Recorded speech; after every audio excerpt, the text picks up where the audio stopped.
abantu batahure icarico buke ilimite. Iyo tuvuze yuko ari ilimite izomara ukwezi, si ukuvuga yuko igumana uwo muvuduko. Hariho konte principale. Iyo konte principale ni ukuvuga ajya amamega uba winjijemwo. Ushizemwo amamega 700 y'ibihumbi 5 canke amamega giga imwe n'inusu igugwa ibihumbi 7. Ni ukuvuga yuko ayo uyakoresheje agahera, umuvuduko w'uwo muhora uragabanuka. Ku mabuke y'ibihumbi 5, iyo ayo mamega konte principale iheze, umuvuduko ucumanuka gushika ku mamega 126 kw'isegonde.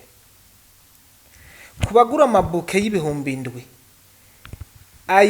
ayo bashizemwo iyaheze, umuvuduko ucugabanuka gushika ku mamega 252 kw'isegonde.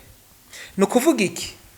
Igihe wakoresheje internet yawe cyane ugakoramwo ibintu vyinshi, ayo mamega ashobora no guhera mu minsi 2 canke ku munsi umwe. Mugabo connection iragumamwo, ariko ibifise inguvu nke. Nico bisigura rero konte ilimite. Si ukuvuga yuko kuvushiramwo amamega yawe umuvuduko ubandanye uko wahora.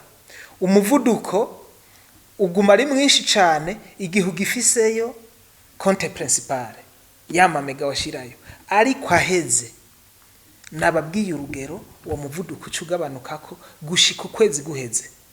Muri uko kwezi kwawe rero ashobora gukoresha internet, ariko igihe konte principale yaheze abantu batahure yuko umuvuduko uragabanuka cyane.